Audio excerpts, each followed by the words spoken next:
Il s'apprête tout juste à prendre une bouchée de son dessert, lève la tête et voit à l'extérieur un groupe de policiers qui arment soudainement leurs fusils. L'homme balaye rapidement la pièce des yeux.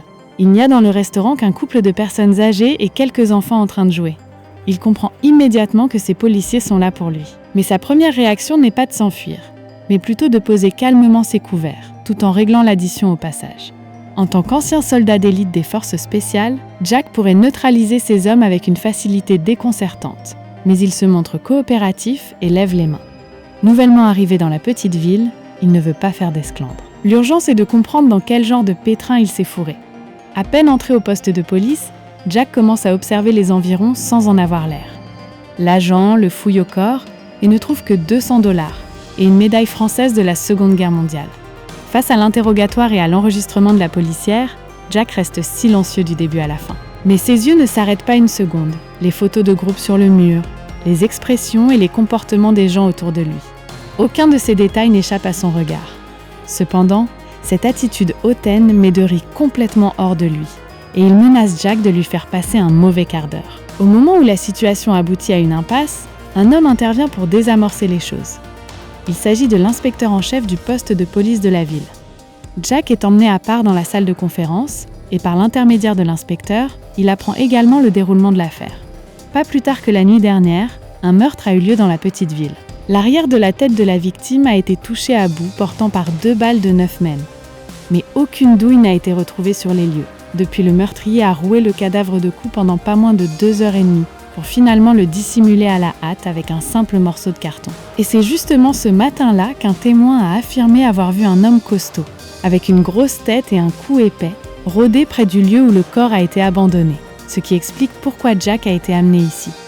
Après avoir pris connaissance des tenants et aboutissants de l'affaire, Jack choisit enfin de ne plus garder le silence. Et avant même que l'inspecteur ne puisse le questionner davantage, Jack commence de lui-même à exposer ses déductions.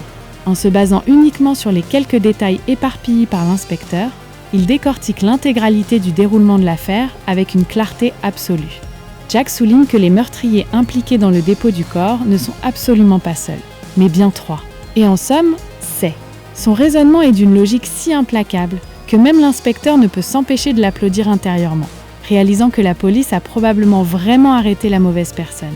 Mais tant qu'aucune preuve clé n'a été trouvée, Jack ne peut toujours pas être lavé de tout soupçon. D'autant plus que Rose découvre après enquête que le passé de Jack est aussi vierge qu'une feuille blanche. La base de données ne contient aucune information sur lui, et il n'a laissé pas la moindre trace sur Internet, comme si quelqu'un l'avait délibérément effacé. Pourtant, cet homme qui n'existe pas a traversé plus de 1000 km pour venir spécialement dans cette petite ville isolée, et son seul but serait de rendre hommage à un chanteur de blues décédé.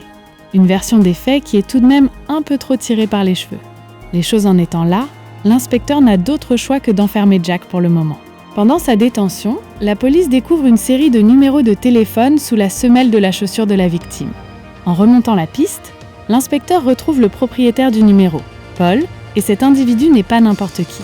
C'est un cadre supérieur de banque bien connu dans la région, au parcours sans tache, et qui n'a jamais eu de casier judiciaire. Face à la visite d'enquête de l'inspecteur à son domicile, Paul répond d'abord avec une assurance inébranlable, affirmant calmement n'avoir jamais vu la victime, et encore moins entendu parler d'une quelconque fusillade. Tout en posant ces questions, l'inspecteur observe ses expressions de manière impassible, mais ne parvient à déceler absolument aucune faille. Mais juste à ce moment-là, Paul aperçoit soudain une berline noire garée par la fenêtre. Son expression calme est instantanément remplacée par de la panique, et il change brusquement de ton. Ses aveux soudains prennent l'inspecteur et son collègue totalement au dépourvu. Il refuse même son droit de recours en tant que citoyen, cherchant avec impatience à être incarcéré, comme si la prison était sa véritable maison. À travers les expressions et le langage corporel de Paul, l'inspecteur voit d'un seul coup d'œil qu'il est en train de mentir. Mais il ne démontre pas son mensonge sur le champ. Puisque Paul préfère servir de bouc émissaire, l'inspecteur décide tout simplement d'entrer dans son jeu et de placer d'abord Paul en détention.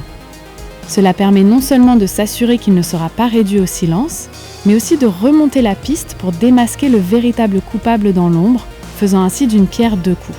Quant aux aveux de Paul, ils permettent également de disculper temporairement Jack, si bien que l'inspecteur décide sur le champ de le relâcher. Mais Jack se met alors à faire des manières. Jack sort du poste de police en se pavanant, mais l'inspecteur n'a pas l'intention de le laisser filer si facilement. Il raconte à Jack tous les détails des aveux de Paul, dans l'espoir de lui soutirer d'autres indices.